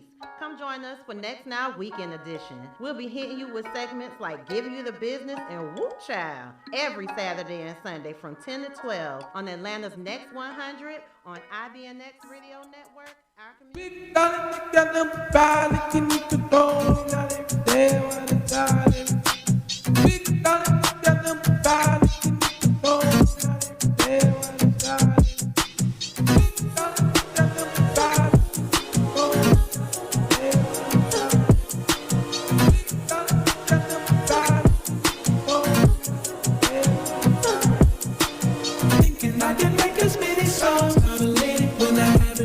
She on me every moment, staring better. If I say I love her, am I wrong? Am I crazy? Am I overzealous? But I know the feeling, and I'm never wrong. Swear that I've been gifted with a song. In a million, it's intoxicating. Get way on you, heavy like the alcohol. We can do like anything you want. I'm amazing, letters in the lady. I just want a pleasure, check my catalog. In this life, I come across fans and hoes. And I like to give my fans a rose. Curse of the talented. Everywhere I go, they wanna change clothes and pose. But my wife be in my dreams, bruh. No, I couldn't see you. I saw a silhouette. I know I can make a way. But when I wake up alone, I just break out my phone. Thinking I can write this many songs for the lady when I haven't been her, but she on me every moment, staring better. If I say I love her, am I wrong? Am I crazy? Am I overzealous? But I know the feeling, and I'm never wrong. Swear that I've been gifted with a song. In a million, it's intoxicating. Get way on you, heavy like the alcohol. We can do like anything you want. I'm amazing, letters in my lady. I just want a pleasure, check my catalog. Thinking I can write this many songs about the lady, she be happy up down. Happy in my feelings, sometimes I be jealous, but I keep it thugging like it's Machiavelli. Ring, ring, in my celly. Remember you went out on me, I won't forget it. You said you wanna tell her, me don't want you tell it. In between the sheets, you know I got you yelling. Thinking I can make this many songs for the lady when I haven't been her, but she on me every moment, staring better. If I say I love her, am I wrong? Am I crazy? Am I overzealous? But I know the feeling, and I'm never wrong. Swear that I've been gifted with a song. In a million, it's intoxicating. Get way on you, heavy like the alcohol. We can do like anything you want. I'm amazing, letters in my lady. I just want a pleasure, check my catalog. Could it be monogamy ain't meant for me? That's way too reckless. I'd get too jealous. Could you be from the east or overseas? I learned my lesson. I'm way too western. Could it be my favorite ethnicity? I'm just undressing all of these sections of my thoughts. Thinking too hard. Thinking too hard. But I really wanna do it. I can write this many songs for the lady. Yeah, I haven't been her, but she on me every moment, staring better. If I say I love her, am I wrong? Am I crazy? Am I overzealous? But I know the feeling, and I'm never wrong. Swear that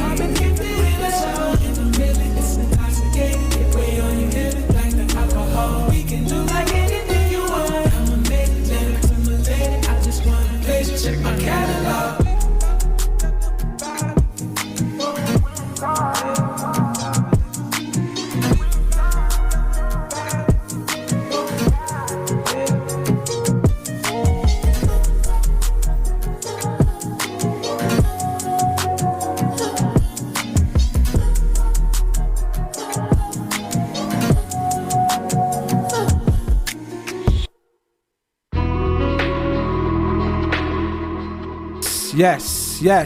It's your boy Jay Thurst, baby. Y'all know what time it is, man. It's the S.N.A.P Judgment show here with Omar Howard, my man.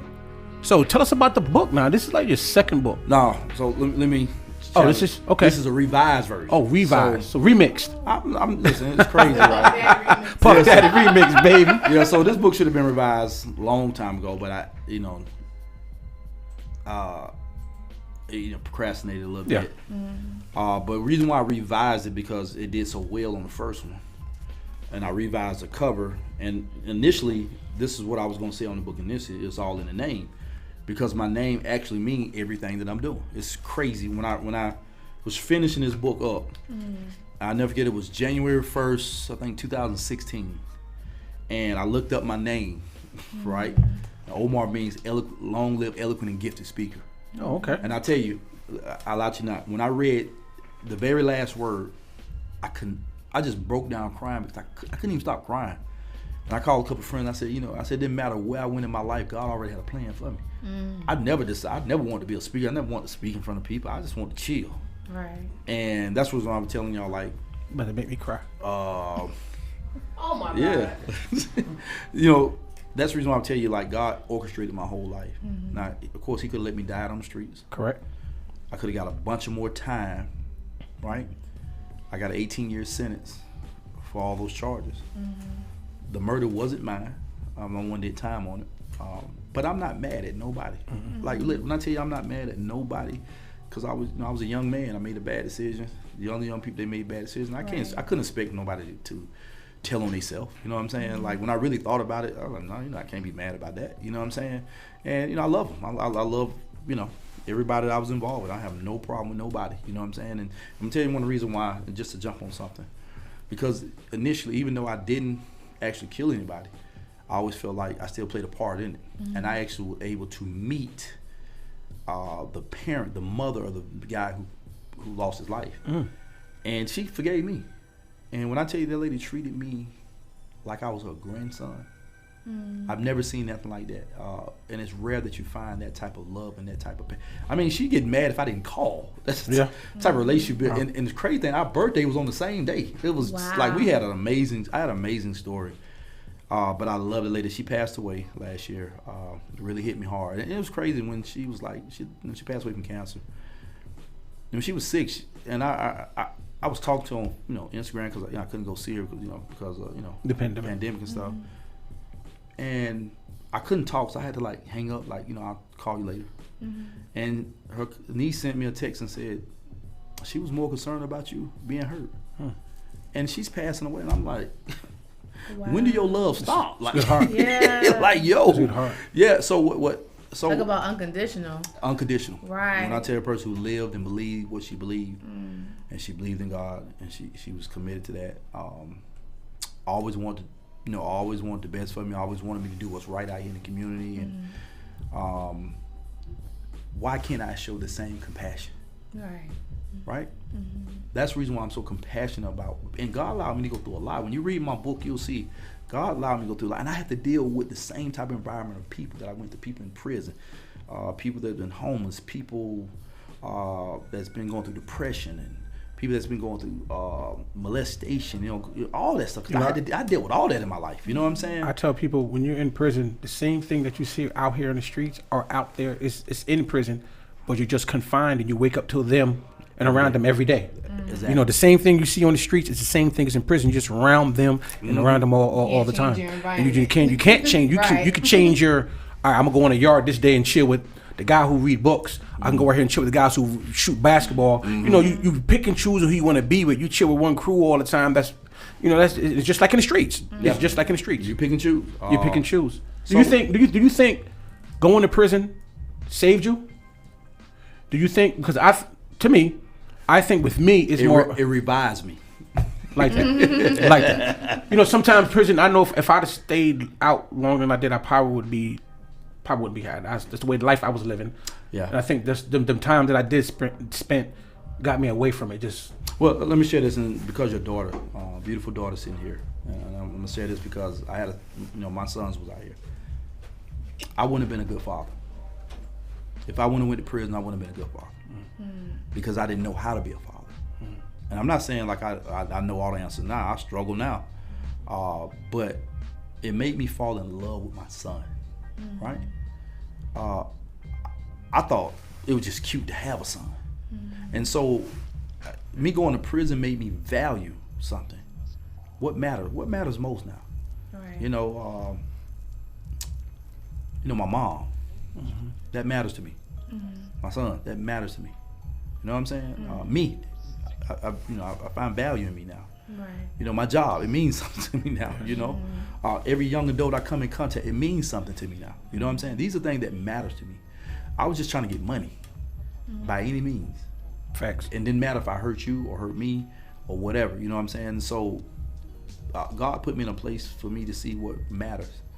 What do you value? Oh, I can hear God speaking now. What do you value? Right. You know, and so now I was able to value something. Now I was able to I was able to absorb other things in my life. I need to absorb how to be a gentleman, how to be a man, how to be a mentor, how to be a speaker, how to love, how to listen, you know, how to speak. I wouldn't have learned that in the streets because I was too busy trying to survive and hustle and doing all this crazy stuff. So prison didn't just save me. It helped redefine who I was and who I needed to be, because we pick up these elements in the streets that habits. Yeah, you pick up habits. You pick up situations that are not us. Majority of our family come out, they try to teach us what they best know is right. Right. And then we pick up other things in the street, and we start, because let's be honest. You remember when we were growing up, and you know, like, we couldn't get away with cussing in front of parents. No. Right. Matter of fact, we couldn't even get away with even jumping in a conversation when two grown folks are talking. Right. That's being in the same room. That was a beat down. Quick. Right. So now check this out. Now, this is how we played the Batman and Robin role, or Batman role. See, Batman was Batman one time, then he'd be Bruce Wayne. So when I'm around my mother, I was an angel. I can be cussed. No. And as soon as I step through that door, hey, mama, how you doing? Yeah. Right? Because I had to be a certain way in front of my mom, and then I was able to be here. Like, we couldn't get away with things that we allow our kids to get away with, or society allows them to get away with. Right. Say that way. You couldn't even say cuss words on TV back then. Like, they would like mute you out and shut the whole station down. So, it revised me, it redefined me, and God put me in a place where I needed to really. I needed to mold you. And you know, let me say, I thank God for allowing me to be chosen to do something great. Like, I could hit the Mega Million today, and it wouldn't change who I am. It may change that I'm able to do more. Yeah. Right. As far as I can travel, and of course I can ride me a nice car, a nice house, but just it's so much more that I want to do for like these young adults. Like, they just deserve to have a better life. And I'm not talking about like clothes, and I'm talking about they need quality, man. Yeah. They need to understand, man, like living instead of showing. Because right now they're showing. Oh, I want the Jordans. I want the Balenciagas. And that's cool. And I have no problem with you. Work hard and get it. Work hard and get it. But don't die for it. Right. You know what I'm saying? Don't take it from somebody and don't else. degrade yourself for it. Right. Don't degrade yourself for it, right? Yeah. So I have such a passion, and I always tell people sometimes it's like a curse on me. Because there's days I wake up at night and I'm, you know, just so emotional. I hate to even do shows now, man, because I get so emotional when I talk to kids or talk about kids, because I see so many kids losing their lives or just not valuing what's important. So many young adults. In the last couple of years, I've seen so many young people on cocaine, sniffing cocaine, popping pills, doing things that is just destroying your body. You know what I'm saying? Me and some guy was talking about that earlier, where when we was growing up, it was more peer pressure of smoking cigarettes, or might drink a little beer, you know what I mean? Or reefer. Right. You know what I mean? Reefer back then. There was no blunts, but now gas and all that. Yeah, now it's it's I'm gas. I'm a little bit younger than y'all, so there was blunts. Oh, but go ahead. Carry on. The Percocets and the lean and stuff like that, and they drinking it and doing it just like it's a regular habit, like it's something real good. Well, you know what? We need to change it. We need to change up the lingo, syrup, and give them some castor oil on there. Yeah. See if they like that castor oil. maybe it cleans out their system. You know what I mean? That castor oil or something. That's something serious. I don't even like medicine. I don't even see how. Right. Like even as an adult, I hate the taste of medicine. My daughter can tell you right now, if I get sick right now, then you want to take something? No, let me sleep it off first. If I don't, but right or wrong, if I wake up and I don't feel good, then I take. That's the last one. I don't like taking pills. Even when the pandemic came and they was talking about like heat and they wanted the thing the sun. I don't even like taking my zinc, flu and all that. You know, the first thing I posted when I said, man, I miss my grandmother. Right? Yeah. You know why? Because she didn't shake at stuff like this. Mm-hmm. You know what? You get sick, you know what I'm gonna do? I'm gonna put some castor oil. Some cover. Yellow root, castor oil, and go to sleep. Give me some covers and go to sleep. Oh, it's gonna be more than that. She's gonna tuck you in a quilt. Quilt. You don't know about a quilt. So y'all don't know about quilt. Yeah, y'all got comforters. Yeah. Quilts. Quilt was like wool. It was hot. Heavy and itchy. And it went itchy. And like quilts went down through the arrows. Yes. Like, her mother made a had it. And yup. Listen. It had that old mothball smell.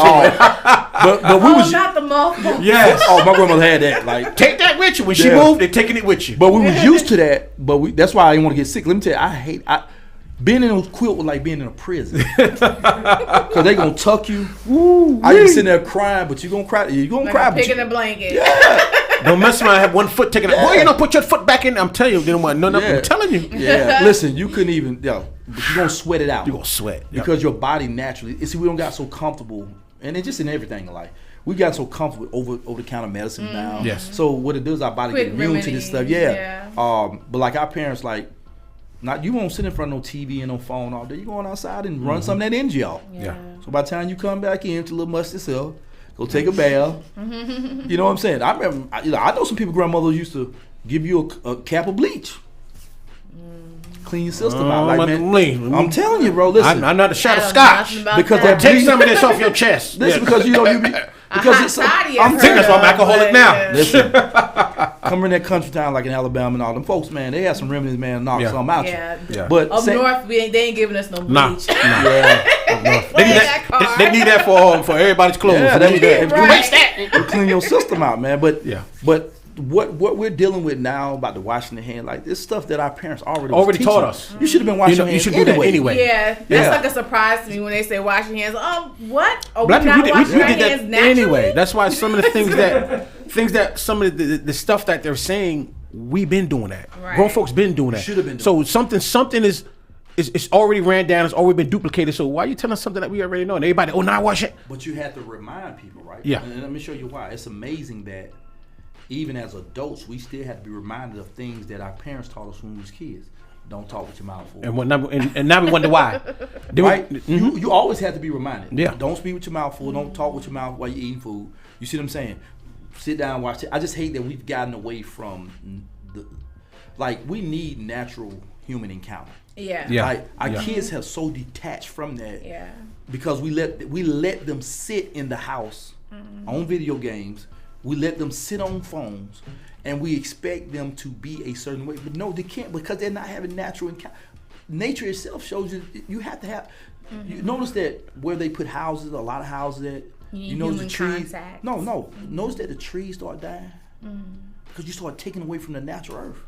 Yeah. Everything comes with natural. What we take away from that natural encounter. You can't sit on here and be dating a person long as this and talking about you in love.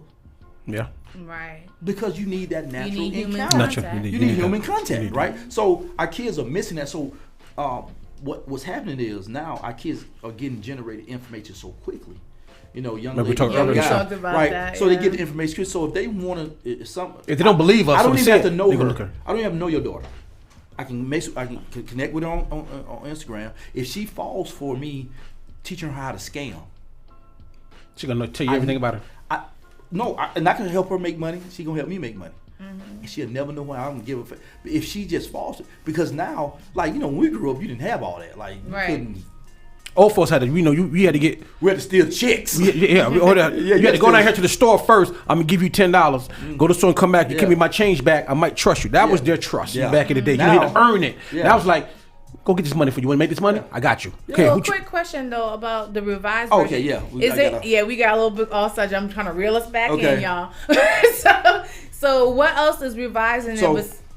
to share with this, my book did real well, Mhm. and I know I needed to revise it, so I really wanted to just put a new cover on it. Okay. But a teacher told me a couple years ago when I first brought it out, she said you need to add like a reading assessment to the back.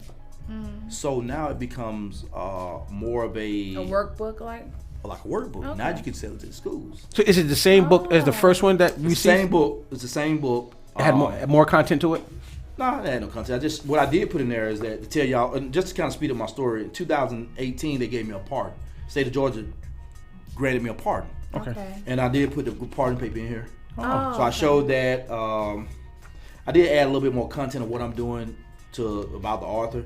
Like I said, and then I added the comprehension part back to the book. Okay. But another thing, Governor Deal, when he was going out of office, he read my book and he reached out with an email to my boss lady. She said, do you know this guy? She was like, yeah, he works for me. He was like, yo, I got his book and I couldn't put it down. Wow. And so I've gotten this same confirmation from a lot of people that read my book. And I asked, would you mind writing a foreword for me? You know, because I'm going to revise it. He's like, yeah. And so he wrote a foreword for it, and I'm going to read it to you. He said, the best person to tell a story is someone who actually lived the story, such as the case with Omar Howard. His journey through the criminal justice system is one that too many other young men are taking. Every policymaker should read this book. Good stuff. I like that. So now my next question, with you saying that part, are you talking to people who are in the House and the Senate about that book? With all this been going on, like I got a couple friends who are actually state representatives and stuff, and I've been really want to reach out to them because I really want to, you know, with all this pandemic, now with all this going on, I know they're not gonna let nobody up in there. I want to actually do it through the, you know, through the I think General Assembly or something like that. And I was gonna hopefully I could set up a, you know, a book stand, you know, because I was gonna put this on my new pop up. But right now, I mean, it's all good. God has everything in time. You know what I'm saying? Right now, I'm doing a donation drive. I'm get people to donate and purchase books so I can give it to the juvenile facilities. Okay. Because one of my campaigns is I encourage literacy, because our young African American males are the lowest when it comes to the literacy rate. Correct. And so I don't just tell people buy my book just because it's me or because I'm trying to make no money. I really want my young adults to read, comprehend. Yeah, this book can help you personally, but also you need to be learning how to read, son. You need to be learning, because a lot of our young adults get into this judicial system and they can't even comprehend what's going on. And they'll get given some time that's unbelievable. Oh yeah. You know what I'm saying? So it's because our lack of educating them. Now I hope that you don't have to be in the judicial system. You don't have to, yeah. Unless you're going to be a lawyer or attorney or a DA or whatever, a judge. You know, we do need more young men that can that have a sense of what would you call it, integrity, and helps your other young brothers and sisters. You know what I'm saying? Once you get into that office, help them, because we need more mentoring groups, and we do got a lot of mentoring groups out here that are trying, and then there are a lot of grassroots organizations. You know, they're not the Big Brother Big Sister program, but you got organizations such as Mine Freedom is a Choice. You got Mothers Against Gang Violence. You got Next Level Boy Club over there in Fairburn with Brother Gary Davis.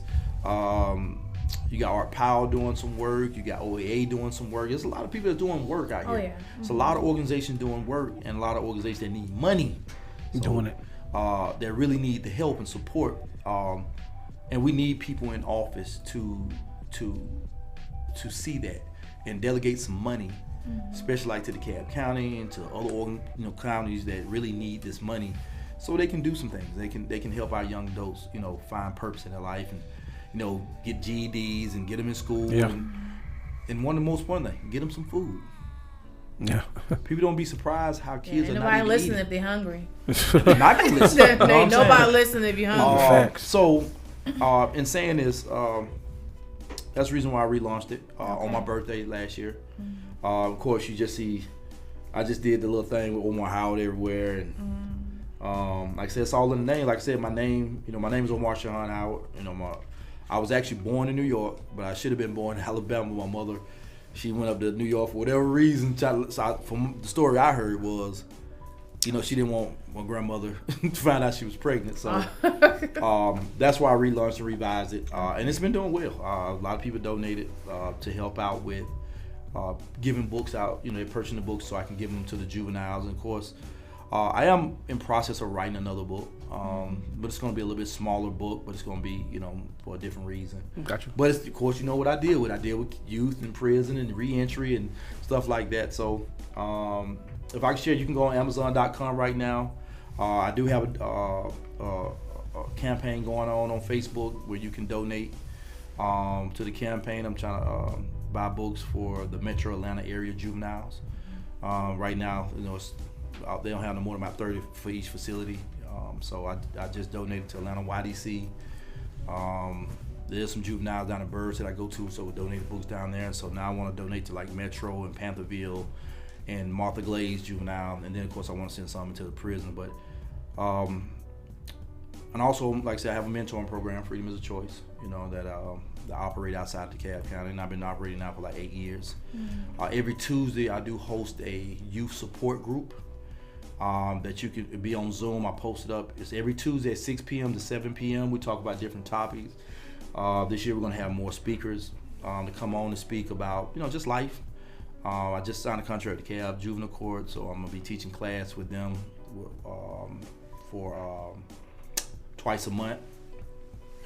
Full body schedule. I see you, Yeah, we're doing it. Like I said, if you want to book me, come speak. You can always reach out to me at 404-480-3235. You heard it. I'm also a certified life coach, certified anger management specialist. I'm getting a couple more certifications in the next couple of months. So I'm working on a lot of different things so I can make sure that I can bring some valuable tools to our young adults, because I think we need to tackle the problems that they're dealing with. I totally agree.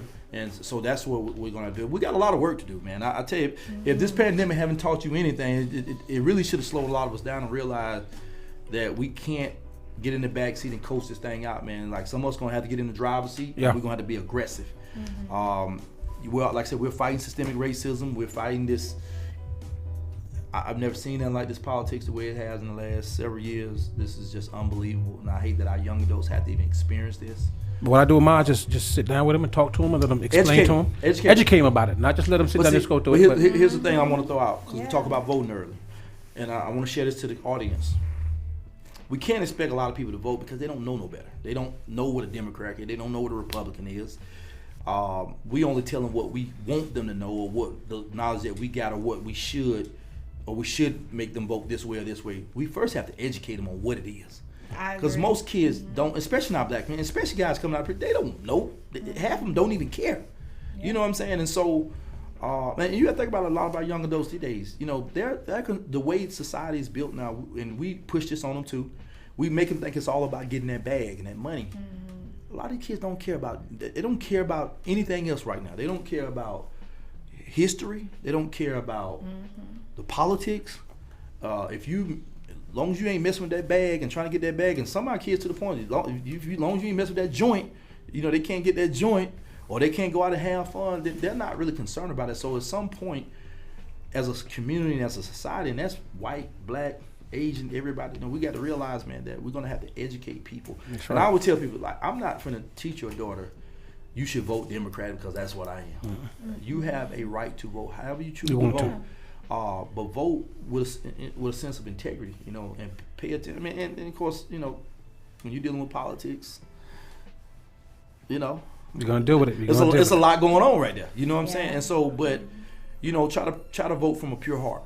You know what I'm saying? Try to vote from a pure heart and the right person that's is going to handle the situation. So, and just pray. I pray for my leaders. You got it. It's a lot going you got it. So that's me in a nutshell. That's what I'm doing. Like I said, I'm doing a lot of community. Oh, and I want one more shot. I'm actually starting I'm collaborating with Paul Kids on the West Side. So I'm actually collaborating over there on the West Side to start a mentoring group with Paul Kids, and Miss LaTanya Johnson Gates. She's y'all need to go over there and just look at what Paul Kids is doing. Also, Paul or Pal? Paul Kids, PAWKID. Well, we'll definitely be in there because S.N.A.P Judgment always supports the community. Yeah, always out there. We also have a Fender alumni too as well on Fridays.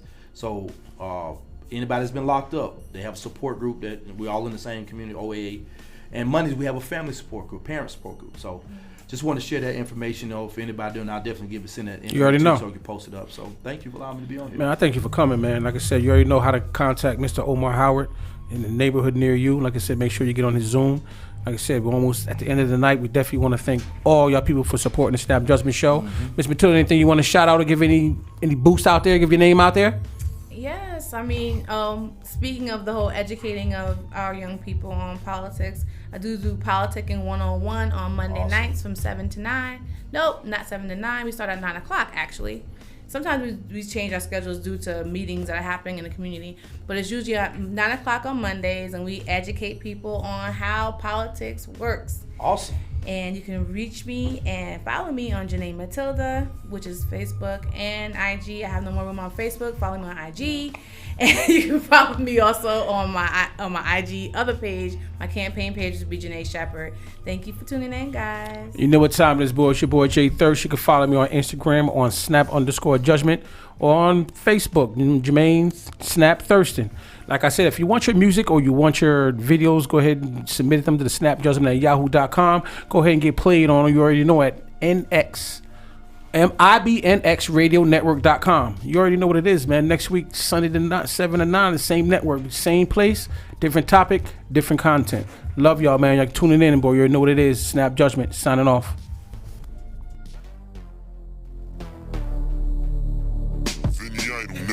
Oh, snap, get ready for beast mode. This that knowledge to feed your mind, body, and soul. Tune in, it's the S.N.A.P Judgment Show.